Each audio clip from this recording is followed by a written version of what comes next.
It's official, Windows 10 is coming on July 29th as a free upgrade to Windows 7 and Windows 8.1 users for 1 year. Microsoft's latest OS will be available to pre-order in the coming weeks when it launches in 190 different markets around the world.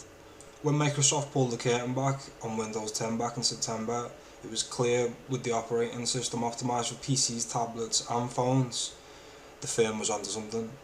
Skipping the Windows 9 name entirely, Microsoft issued a public preview of the shiny new OS later that autumn.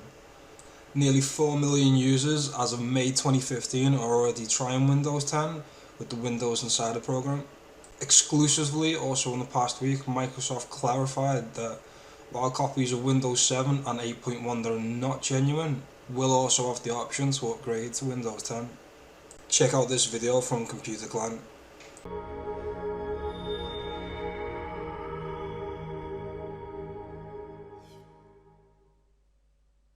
Hello, this is Ken from the Computer Clan, here today to show off and demo Windows 10 Technical Preview. Now, right now, Microsoft has plans to show more consumer features with the system, but as of right now, there's only so much we can look at, as it is very early pre-release software. Right off the bat, I'm just going to make a few disclaimers. One, Cortana will most likely be in Windows 10, but I do not see it anywhere in this build, so I will not be able to demo it. Two, there is a mode with Windows 10 where it can automatically detect if you're using a touch interface or a keyboard interface, and it will be able to switch your apps, all of your currently open apps, between the two modes seamlessly. It's called Continuum, but as of right now, that is not available in this build either. So I just wanted to get those two out in the open right there. Let's start with literally the start menu. Everyone wants to know, did the start screen go away? Yes, it did. You can still turn it on if you want, but by default, for a keyboard and mouse setup, the start menu now looks more familiar. Microsoft will still give you the option to have your live tiles here, which I like in some cases to get quick glance information there, but having the traditional program list is also very handy for many users. Jump lists are also still in here, so you can hover over an icon and get to your jump lists. Speaking of icons, as you will notice, some icons do look new, but some still look like the old generation icons. Those will all be changed in the final version, most likely, but not all of them are changed right now. And there is an All Apps button to get to my programs here in this list, even folders. My account options are right here, change picture, lock, and sign out. And the shutdown, restart, and sleep options are up here too. And the search is right here, so I can search anything, like account for account settings, and I get those options up there. But I can also get some information from the web. Another change to note with the addition of the new start menu is that it actually is resizable, so you can drag the top of the menu and flatten it out if you want more of a wide interface like this. Or you can stretch it up to make it nice and tall. The next thing I want to show is how modern UI apps run in a window. One of the great things Microsoft is doing with Windows 8 currently and Windows 10 is that developers don't need to develop for multiple different platforms. Windows 10 is going to run on all devices, phones, Xbox, tablets, typical PCs. And Microsoft has ways for keeping it all under one roof, if you will, but still having the interfaces tailored towards each of the systems. So for example, I'm on a mouse and keyboard setup. And if I open up a typical Win32 app that runs in a window like this, it runs as you would expect. And you even probably notice some of the interface changes like the thinner borders and the new animation effects.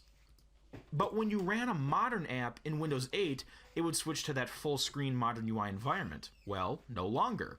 So if I open up an app, it now puts it in this window here. So these apps used to be modern UI full screen apps, but now you can have them in a convenient window. You can still run them in full screen if you want, and with the continuum features, when you have a touch interface only, and that's what the system detects, it will automatically throw those apps into full screen as well. So that's really handy for multitasking. And another cool feature is that this menu right here is essentially a replacement for the Charms bar. I can get to the search right from here. Share options, settings. I click it, and the sidebar just slides right out, and I can control everything right from there. And the full screen option is present there too, and I can just take this app full screen if I wish, or I can go back up to the bar and say exit full screen, and it comes right out. I'll show off another modern UI app just to give you a better feel. I'll open up the music app. Again, in a window. Very nice. And I can even snap this using the keyboard shortcuts too. And let's say I want to open up another modern UI app. I can just snap like that.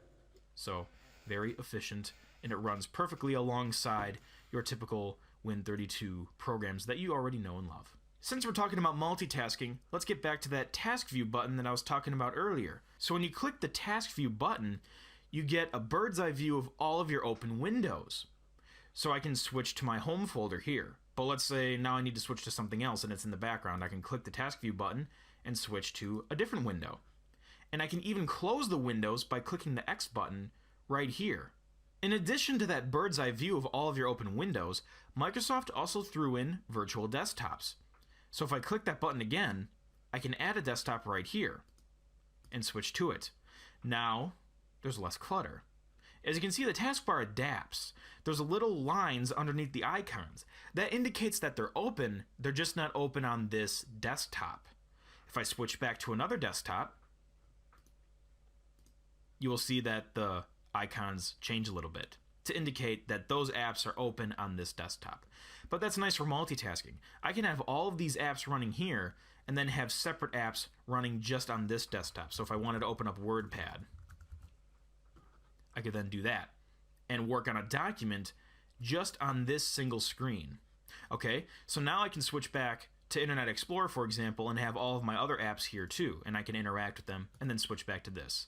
And if I minimize this, you will notice it's a nice clean desktop because it's its own virtual workspace. And you can switch between them from the taskbar, or you can switch between them in the task view. The task view is also accessible via Alt-Tab for window switching. Microsoft took this interface a little bit further though. So, for example, I'll open up WordPad. Say I'm working on this awesome README file. Oh yeah, hardcore. So I have that. And Snap is still built in. Snap is a feature that I'm sure a lot of people use for multitasking. But the way it extends is now that you can have that Snap interface integrated with the task view for easier snapping. So let's open up some more apps here. So let's say I'm using all of these at once.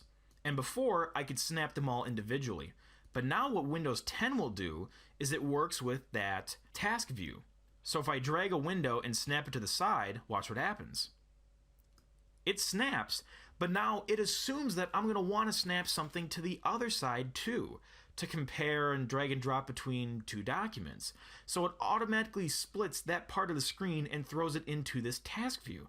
So when I choose an app, it comes forward and snaps automatically. I can drag it into the corner, and it will even snap it into the corner there and still give me access to my task view.